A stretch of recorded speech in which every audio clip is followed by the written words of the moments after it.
नमस्कार, स्वदेश न्यूज की खास पेशकश अग्निपथ में आप सभी का स्वागत है। मैं हूं आपके साथ भागीरथ साहू। उत्तर प्रदेश के मुख्यमंत्री योगी आदित्यनाथ हमेशा ही अपने बयानों को लेकर चर्चा में बने रहते हैं। 2 महीने पहले आगरा में सीएम योगी ने एक ऐसा बयान दिया जो अभी तक चर्चा में है। सीएम योगी ने आगरा के कार्यक्रम में बांग्लादेश का नाम लेकर कहा था, बटेंगे तो कटेंगे, एक रहेंगे तो नेक रहेंगे, सुरक्षित रहेंगे। इस बयान के बाद से सियासी घमासान मचा हुआ है। योगी आदित्यनाथ के इस बयान को हिंदुओं को एकजुट होने के आह्वान के तौर पर देखा जा रहा है, क्योंकि जिस तरह लोकसभा चुनाव में बीजेपी को 60 से ज्यादा सीटों को नुकसान हुआ था और अपने दम पर बीजेपी बहुमत का आंकड़ा भी जुटा नहीं पाई थी, और खासकर बीजेपी को उत्तर प्रदेश, महाराष्ट्र में काफी नुकसान हुआ था, और इससे साफ मायने थे कि इन राज्यों के अलावा कई राज्यों में बीजेपी के कोर हिंदू वोटर में बिखराव देखने को मिला था, और अब इसी बिखराव को बीजेपी समेटने में लगी है, जिसका समर्थन अब आरएसएस भी कर रही है। राष्ट्रीय स्वयंसेवक संघ के महासचिव दत्तात्रेय होसबोले ने कहा कि बयान का मतलब एकता लाना जरूरी है। हिंदू एकता लोक कल्याण के लिए आवश्यक है। हिंदू को तोड़ने के लिए लोग काम कर रहे हैं। उन्होंने कहा कि हमें इस आचरण में लाना होगा। हिंदू एकता सभी की भलाई के लिए आवश्यक है और धर्म, जाति और विचारधारा के नाम पर बांटने वाली ताकतों से सतर्क रहने की जरूरत है। हालांकि विपक्ष योगी आदित्यनाथ के इस बयान की निंदा कर रहा है, लेकिन योगी आदित्यनाथ का यह बयान अब खूब सुर्खियां बटोर रहा है, और महाराष्ट्र और झारखंड चुनाव में इसके पोस्टर भी लगे हैं। उत्तर प्रदेश में भी जगह जगह इसके पोस्टर लगे दिखाई दे रहे हैं। तो आज हम अग्निपथ में योगी के बयान, आरएसएस के समर्थन और महाराष्ट्र, झारखंड के विधानसभा चुनाव में असर पर करेंगे चर्चा हमारे इस खास पेशकश में। लेकिन पहले कुछ बयान सुना देते हैं आपको। जो भी कहें, स्पिरिट क्या है, हिंदू समाज एकता से, एकात्मता से नहीं रहेगा तो इतिहास कहता है। अब हम तो कहते हैं, जब जब हिंदू भाव को भूले आए विपद महान, भाई टूटे धरती कोई, मिटे धर्म संस्थान, ये हमारे गीत है। तो उसको आजकल की भाषा में ऐसे आपने जो कहा है तो हो सकता है। तो मुद्दा क्या है? स्पिरिट यही है, समाज की एकता, एकात्मता। हम जाति, भाषा, प्रांत के अगर भेद से हम करेंगे तो हम कटेंगे। तो इसलिए एकता आवश्यक है किसी भी राज्य के राष्ट्रीय।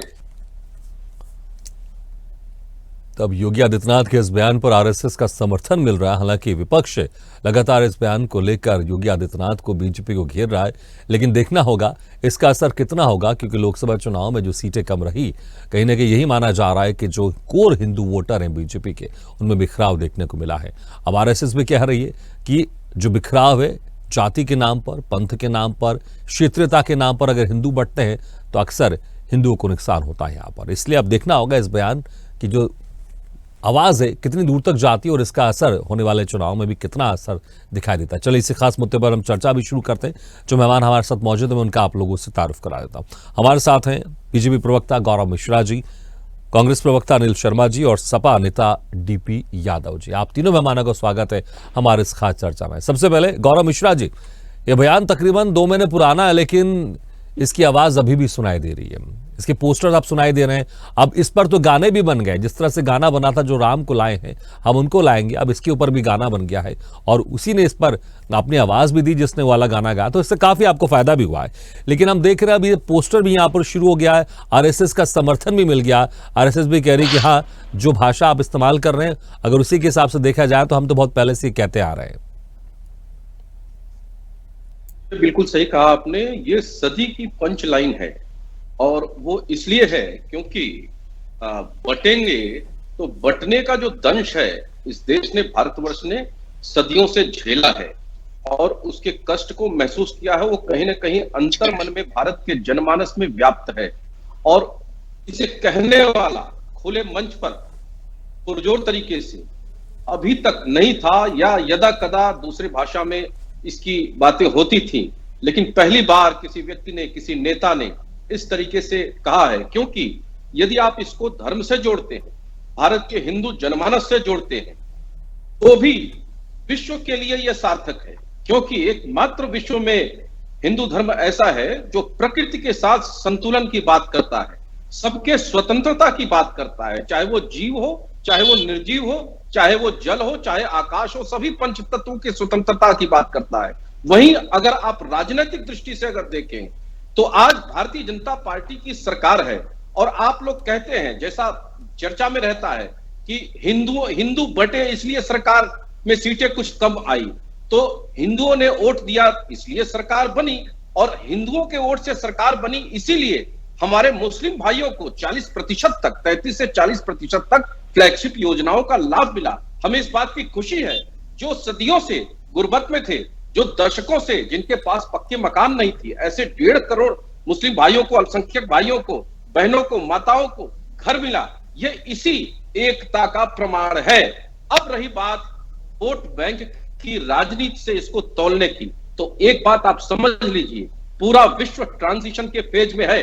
भारत एकजुट होकर के पूरे विश्व में एक महाशक्ति के रूप में उभर रहा है। ऐसे में प्रत्येक भारतवासी अगर एक होता है, जबकि किसी नेता ने किसी धार्मिक शब्द का प्रयोग इसमें नहीं किया है, किसी हिंदू या मुसलमान या सिख या ईसाई ऐसा कोई प्रयोग नहीं किया है, लेकिन भारतवर्ष के लोग यदि एक रहते हैं तो निश्चय ही भारत विश्व में एक महाशक्ति के रूप में दिखाई देगा, क्योंकि आज भारत को अपने खेमे ठीक है गौरव जी, लेकिन मुझे पता है बची हुई कि है। और आपको भी पता है, मुझे लगता है इस बयान का मतलब क्या सब जानते हैं।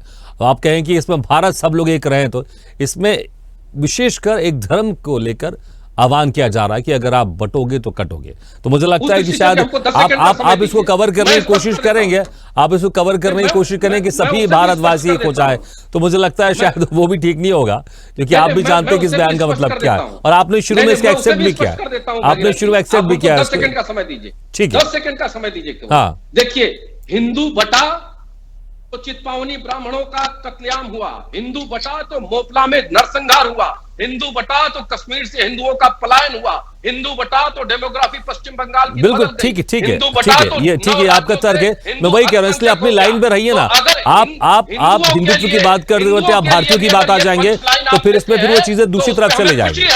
ठीक है, गर्व से हम इस बात को स्वीकार भी करते हैं। बिल्कुल बिल्कुल। अनिल शर्मा जी, आप हिंदुओं को आप जातिगत जनगणना में बांटने की कोशिश कर रहे हैं, आप आदिवासियों के हिसाब से आप बांटने की कोशिश कर रहे हैं, और आप बांटने की कोशिश कर रहे हैं, लेकिन अब यहां पर अब सीधे बहुत एक हार्डलाइन बीजेपी लेके चल रही है कि बटोगे तो कटोगे, और इसका समर्थन अब आरएसएस भी कर रही है। आप बांटने की बात कर रहे हैं, भले आपकी वो एक स्ट्रेटेजी हो सकती है जातिगत जनगणना, आप उसमें कहें कि हम सभी को हम उसका एक हक देना चाहते हैं, लेकिन यहां पर अब बीजेपी इसको ये लेके चल रही है, आरएसएस भी कह रही है कि कुछ लोग ऐसे हैं जो हमें बांटने की कोशिश कर रहे हैं, लेकिन अगर बटोगे तो कटोगे।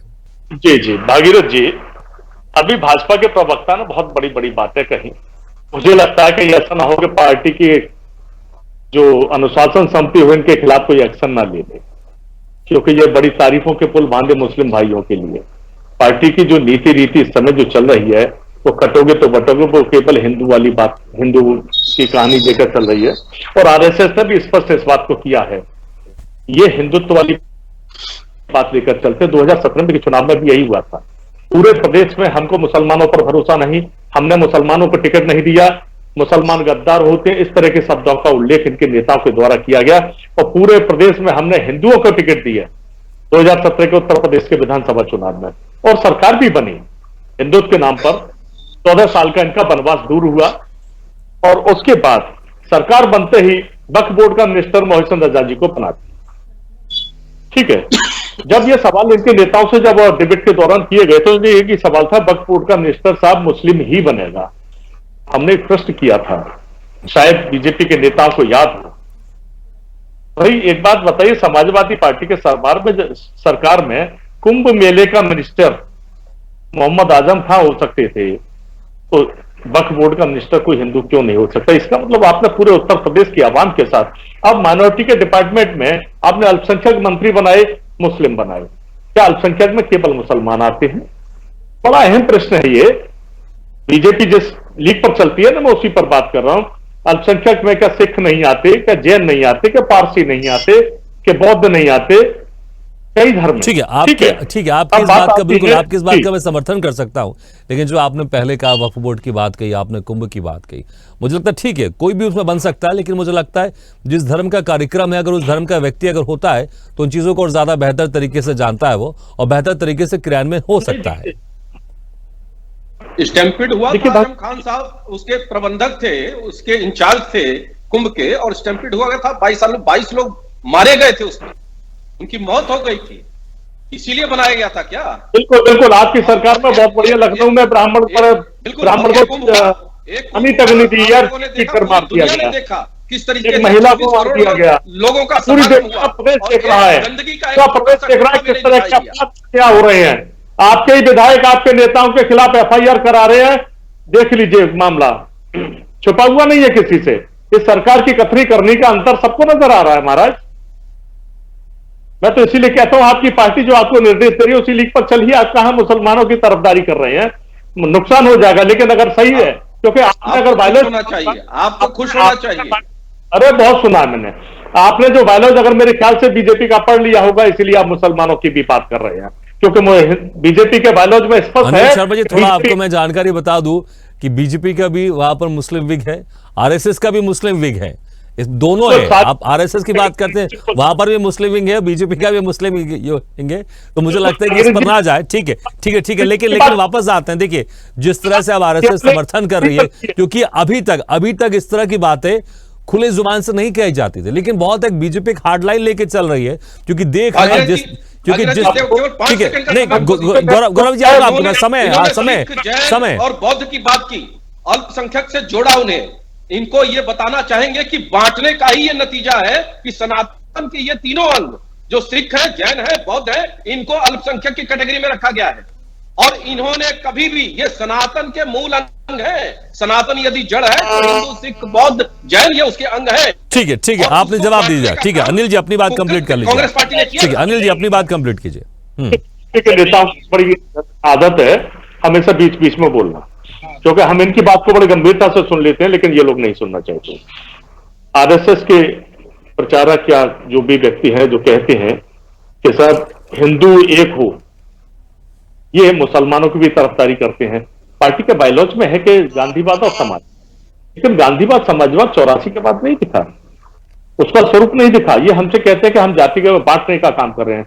हिंदू मुस्लिम करके बांटने का काम किसने किया? भारतीय जनता पार्टी ने। पूरे देश में धर्म के नाम पर बांटने का काम इनने किया। कांग्रेस ने हमेशा वसुधैव कुटुंबकम की बात की, कांग्रेस ने हमेशा एकता सद्भावना की बात की। हिंदू मुस्लिम सिख ईसाई आप लोगों ने वक्फ बोर्ड तो बना दिया, लेकिन वैसे ही बोर्ड आपने हिंदुओं के लिए नहीं बनाया, वैसा बोर्ड आप हिंदुओं के लिए भी बना देते तो मुझे लगता है शायद इस तरह की फिर बातें सामने भी नहीं आती। वक्फ बोर्ड बना दिया, ये सब कांग्रेस के बांटने का ही ये सब कहानी है। बिल्कुल बिल्कुल सही। देश की शिक्षा मदरसा छाप लोगों के हाथ में दे दिया। मदरसा छाप, बड़ा शर्म आती है आपको, किस तरह की बातें करते हैं। एक तरफ मुसलमान देश के पहले 3 गर्त में डाल दिया, भारत के इतिहास पर भारत के ओरिजिनल इतिहास को वामपंथियों और कांग्रेसियों ने।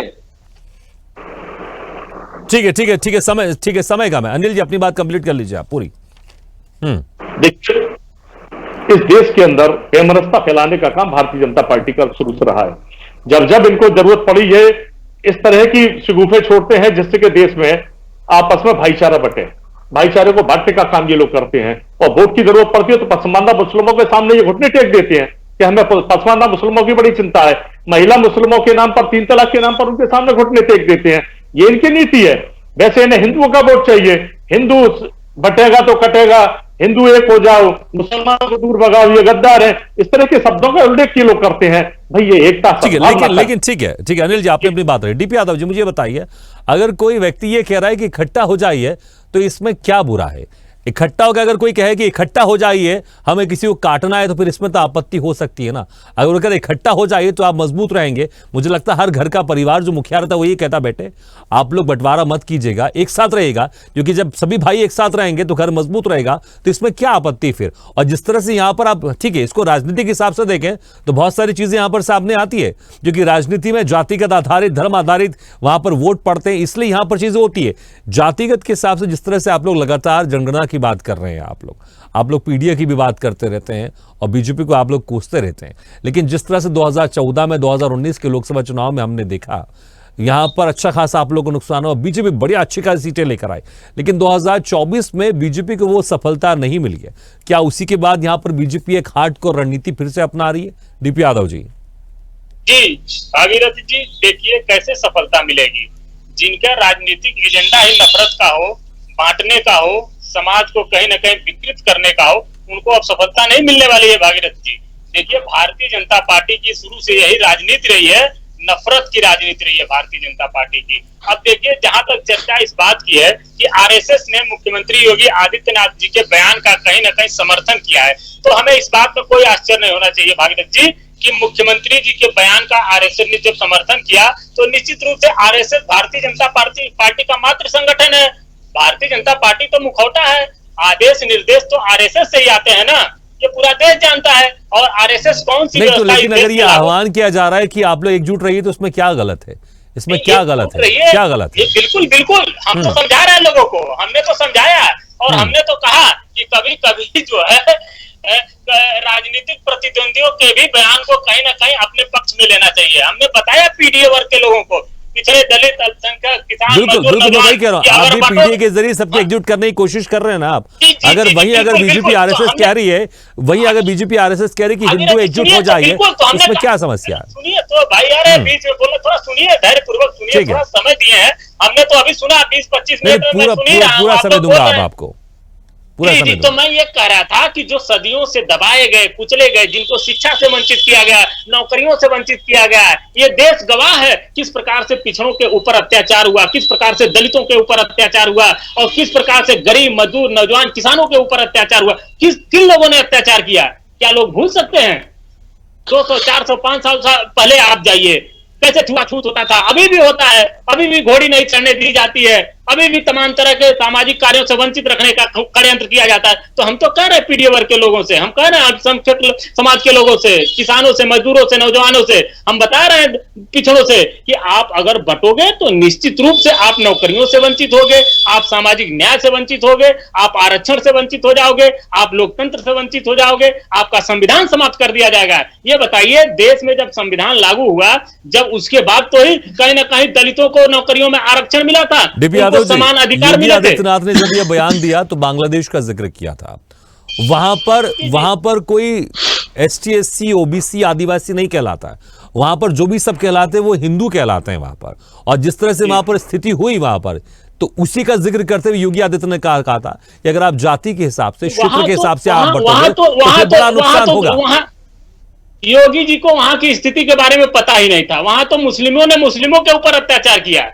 वहां तो शेख हसीना मुस्लिम थी और मुस्लिम प्रधानमंत्री को देश छोड़ के भागना पड़ा। तो वहां की तो परिस्थिति अलग है। वहां की परिस्थिति के बारे में योगी जी को कैसे पता है? योगी जी केवल इस प्रदेश में एक डर का माहौल पैदा करना चाहते हैं। इस प्रदेश के लोगों को कहीं ना कहीं आपने जिक्र नहीं किया, बाकी जो चीजें हुई वहां पर, बिल्कुल उसका जिक्र तो आपने किया ही नहीं। आप समय दीजिए ना, आप एक आध घंटे डिबेट को एक्सटेंड करिए, मैं बताऊंगा उस दंगे के मूल में क्या कारण था, क्यों दंगा हुआ। उसके लिए तो व्यापक समय चाहिए, उस पर विचार करने के लिए, उस पर बहस के लिए। मैंने उसके मूल में बता दिया क्या कारण था कि वहां पर मुस्लिमों ने मुस्लिमों के ऊपर भी कहीं ना कहीं अत्याचार किया। और शेख हसीना मुस्लिम ही प्रधानमंत्री थी, कोई हिंदू प्रधानमंत्री नहीं थी कि उनको देश छोड़ करके भागना पड़ा, दूसरे देश में शरण लेना पड़ा।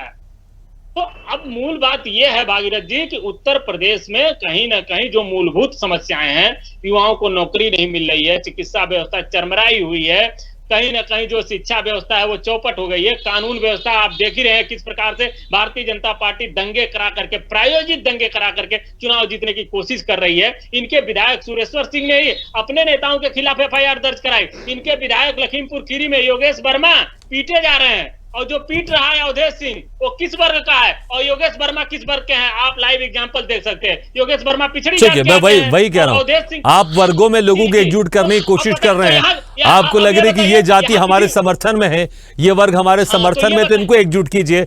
लेकिन अगर वही जातिगत आधारित यहां पर वर्गीकरण ना करके अगर आरएसएस या बीजेपी कहती कि सब एकजुट हो जाइए, और उसका उदाहरण भी देती है अगर बांग्लादेश में, तो फिर वहां पर जो हुआ उस पर आप मायने ढूंढने की कोशिश करते हैं और आप कहते हैं कि 1 घंटा मुझे वक्त दीजिए, मैं आपको बताऊंगा कि इसके पीछे, दंगे के पीछे क्या था। एक्सेप्ट करने में क्या प्रॉब्लम थी? एक्सेप्ट कर सकते थे ना, आपने एक्सेप्ट किया वहां पर कि क्या बोलते, जिस तरह से वहां के प्रधानमंत्री को वहां से भगाया गया, ये भी एक्सेप्ट कर सकते थे। ठीक है, वहां पर जो अल्पसंख्यक हिंदू तो उनके साथ अत्याचार हुआ, लेकिन उसका रीजन ढूंढने में आप लग गए। आप यही तो चीजें हैं।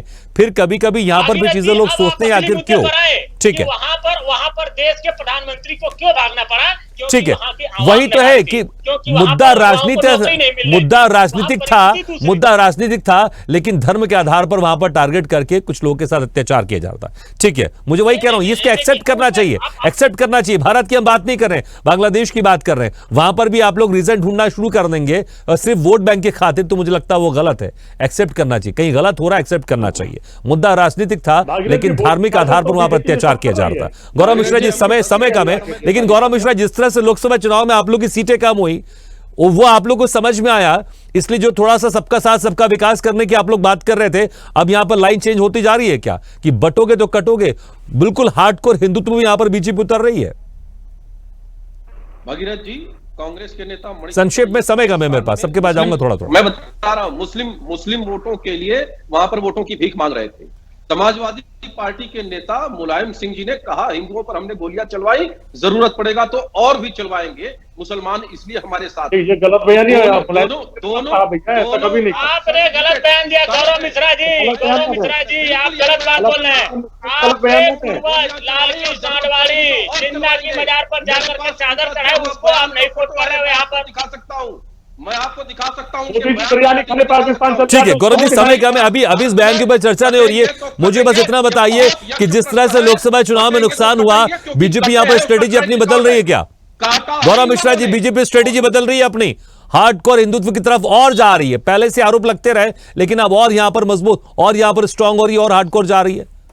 संक्षेप में, पूरे विश्व को हार्डकोर हिंदुत्व की तरफ ले जाना अवश्यंभावी है, क्योंकि पूरी प्रकृति। ठीक है, समय कम है, ठीक है, समय कम है। गौरव जी, आप एक्सेप्ट कर रहे हैं चीज को, ठीक है। अनिल जी, देखिए, गौरव जी तो खुलकर एक्सेप्ट कर रहे हैं और इसकी वजह भी बता रहे हैं, लेकिन यहां पर आप लोग रह रहे हैं, थोड़ा बचने की कोशिश करते हैं, थोड़ा जाते हैं, कभी नहीं जाते हैं, कभी कुछ करते हैं, थोड़ा सा बीच में मजदारों में फंसे हुए हैं। इसलिए कांग्रेस की सीटें कभी कम होती है, कभी ऊपर नीचे होती है थोड़ी सी यहां पर। लेकिन जिस तरह से अब यहां पर बीजेपी, देखिए यहां पर अगर समाजवादी पार्टी की बात करें, वो अपने स्टैंड में कायम है, बीजेपी अपने स्टैंड में कायम है, लेकिन आप लोग थोड़ा सा ऊपर नीचे होते रहते हैं। अनिल जी, संक्षेप में। कांग्रेस, हेलो जी, अनिल जी अपनी बात कंटिन्यू कीजिए। जी भागीरथ जी, देखिए कांग्रेस कभी ऊपर नीचे नहीं, कांग्रेस हमेशा अपनी लीग पर चली है। कांग्रेस ने हमेशा जनमानस का सम्मान किया। भारतीय जनता पार्टी केवल जिस तरह से उत्तर प्रदेश, इसलिए कह रहा हूं कि कभी आप लोग राहुल गांधी को आप लोग ब्राह्मण पंडित बताते हैं, कभी जनेऊधारी आप लोग बताते हैं हिंदू, वो कह रहा हूं कभी फिर कुछ और। मत इस तरह की बातें याद। ठीक है अनिल जी, ठीक है अनिल जी, माफी चाहूंगा, समय मेरा समाप्त हो गया है। ठीक है डीपी यादव जी, मैं आपके पास आना चाहता, लेकिन समय थोड़ा मेरे पास कम था, लेकिन बहुत बहुत शुक्रिया डीपी यादव जी, अनिल शर्मा जी, गौरव मिश्रा जी, शुक्रिया हमारे खास चर्चा में शामिल होने के लिए। तब देखना होगा जिस तरह से बयान सामने आया योगी आदित्यनाथ का, आरएसएस ने भी समर्थन कर दिया है। क्या बीजेपी वहां पर लोकसभा चुनाव के बाद स्ट्रेटेजी थोड़ी और बदल रही है और हार्डकोर हिंदुत्व की तरफ जा रही है? इसका असर कितना होगा, ये होने वाले महाराष्ट्र झारखंड विधानसभा चुनाव के परिणाम के बाद समझ में आ जाएगा। इसी के साथ हमारे खास पेशकश में फिलहाल इतना, लेकिन खबरों का सिलसिला लगातार जारी है। आप देखते रहिए स्वदेश न्यूज, सबसे पहले देश।